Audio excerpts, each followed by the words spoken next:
خلصنا زي ما انتم شايفين القطعتين. هنحتاج لا خيط مع إبرة ثم شريط ومقص والعقيق للتزيين. على بركة الله هناخد الشريط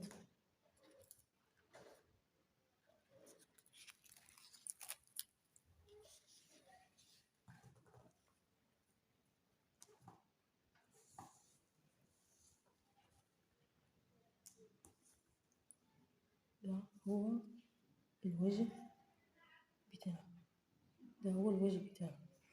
هندخله من المكان ده زي ما انتم شايفين كده من هون، دي الأولى ودي التانية. هندخله من هون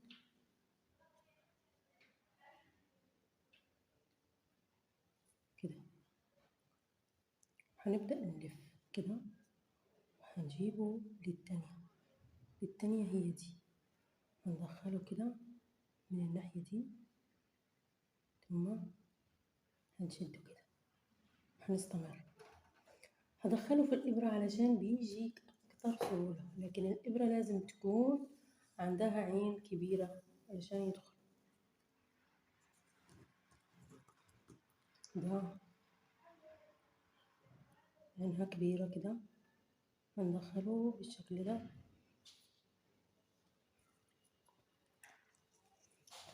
نخليه كده بدون ما نتنيه، يعني لازم يكون وشه للفوق وندخل بالشكل ده. واحنا بندخل واحنا بنسويه علشان ما ينتني ويبقى الوش هو اللي فوق كده بالشكل ده. هنستمر على المنوال ده لغاية فوق، ولازم ما نخليه ينتني يعني كده زي ما انتم شايفين. هنستمر لغاية ما نوصل لفوق ونرجع.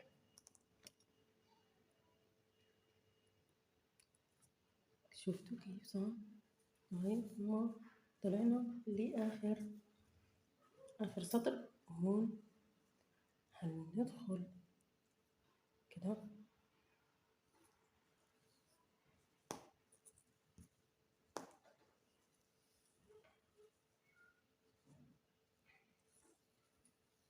لفينا، ثم هنيجي للمكان ده كده هنلف منه، يعني من هون هندخل بالشكل ده. هي سهلة بتكون بالإبرة كده، دايما نحاول ما نخليه يتني معانا، وراح نفضل بالشكل ده. زي ما طلعنا بالشكل ده نعمله بالعكس وننزل تاني.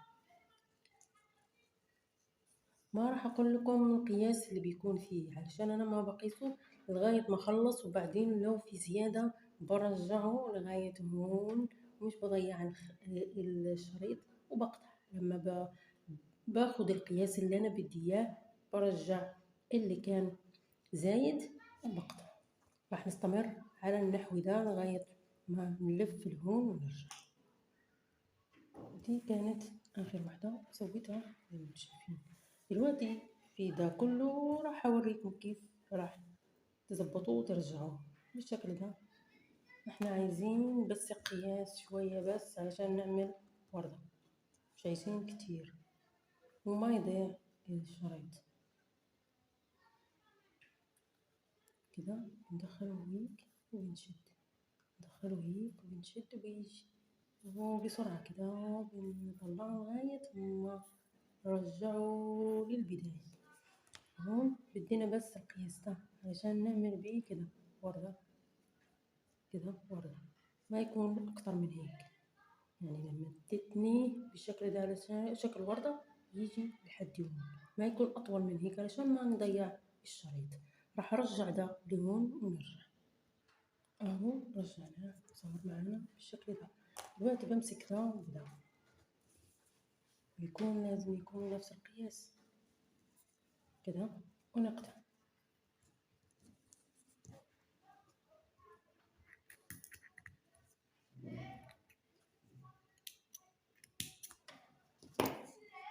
راح نسوي نفس الشي بدي.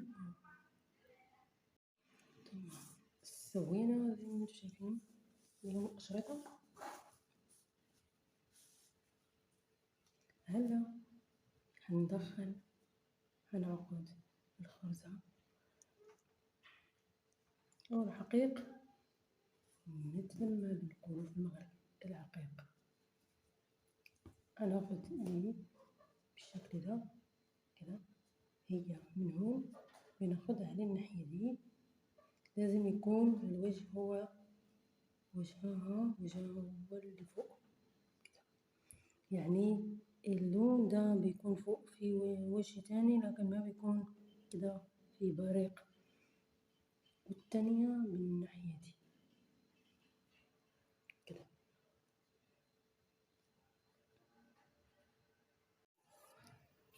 الخيط العقيق والخرز مثل ما قلت بنسوي هيك، دي بتشدها هيك، ودي بنشدها بالناحية التانية. يعني دي هون هيك ودي هيك، تصير معنا مثل الوردة.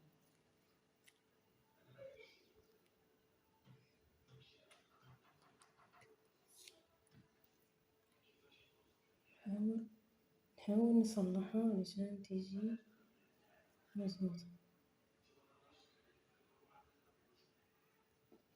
كده. ثم ناخد الخيط الإبرة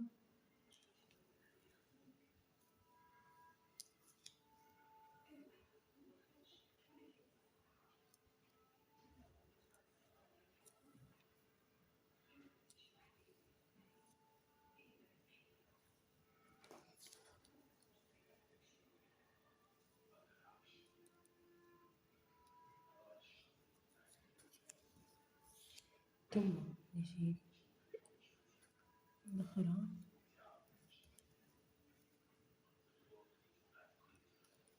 الحقيقة بتخفي الخياطة علشان ما تبين وتدي زينة للإيد البراد أو مساكة البراد.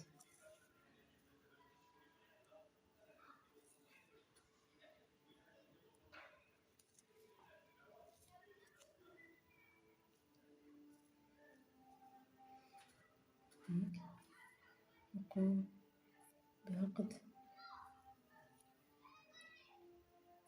عشان ما تفك.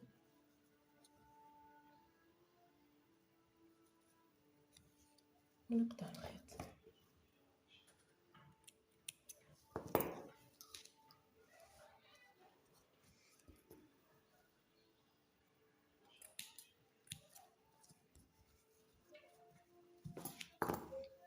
زي ما انتم شايفين دي الأولى ودي التانية، وراح نحط واحدة على التانية كده زي ما انتم شايفين كده.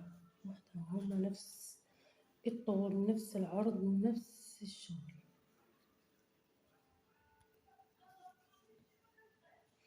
كده. أنا ما قصيت الخيط لما خلصت دي علشان بدنا تكون عندنا دايما البداية، علشان ما نضطر نعقد الخيط وهيك يكون أسهل إن كانت عندنا كده سلسلة البداية. وده هو الرأس وده هو رأس البداية كده. ندخل واحد مع التاني،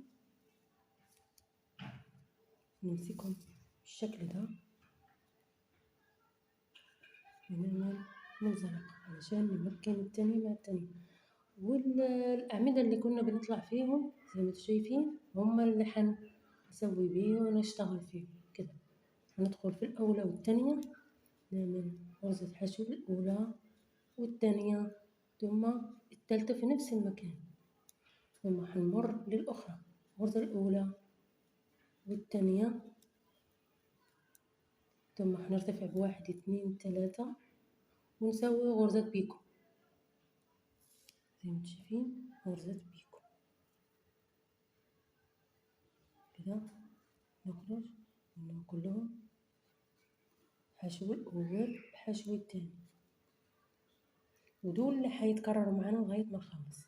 هندخل في المكان الآخر، حشو الأول ثم الثاني ثم الثالث، ثم ندخل لارتفاع الآخر 1 2 ثم غرزة بيكو، هنسوي 1 2 3، ندخل في دول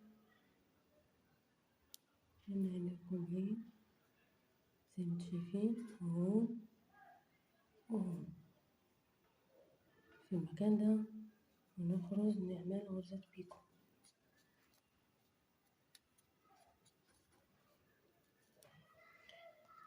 ارتفاع الآخر 1 2 3، هنسوي معاكم غرزة بيكو الأخيرة، هنستمر على الشكل ده لغاية ما نخلص ونرجع.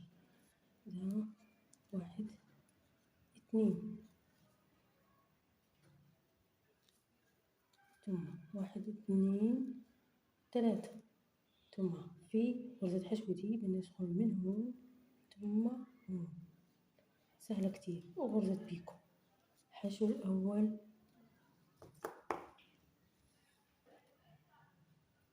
ثم الثاني في نفس المكان، راح نوقف لهون، هنبقى على الشكل ده لغاية ما نوصل لهون لدول، وهنرجع معاكم نشوف شو هنعمله. وصلنا للسلاسل البداية زي ما انتم شايفين، سلاسل البداية هون كلهم هنملأهم بحشو كده، يعني حشو حشو حشو لغاية ما نخلص حشو كلهم لغاية ما نوصل لهون 11 غرزة حشو. ثم هنفرق كده، مش نفرقها كده، هنفرق دي على دي علشان هنشتغل كل واحدة لوحدها. هنيجي لدي أول واحدة، ندخل في الارتفاع اللي كنا بنشتغل فيه كده 1 2 3، نفس الشغل.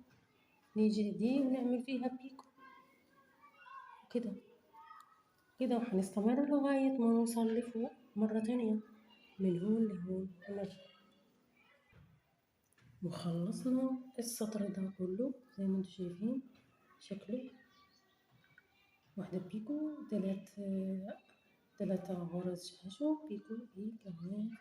وصلنا هون، هي كده من هون راح نقلب كده، يعني كنا بنشتغل من هون، دلوقتي هنمسك كده ونقلب الشغل بالشكل ده، وراح نستمر على هون كانت آخر وحدة 3 غرز حشو، هون هنعمل غرزة بيكو وراح نستمر بهالشكل غرزة بيكو 3 حشو لغاية ما نصير في المكان ده، وراح نقطع الخيط ونخفيه، وهيك هتصير معنا ايد بتاع البراد. وبهيك خلصت معنا زي ما انتم شايفين شكلها. علشان الشريط ما يتسرب معنا نقوم بحرقه كده، صارت فرخة لهيك نقوم بحرقه علشان ما يفك كده زي ما انتم شايفين بيفك. هيك نحرقه كلهم وحضروا تتحرقها كلها. وشكرا لكم على المتابعة، إن شاء الله في الفيديو الجاي بنشاهد باقي إكسسوارات البراد.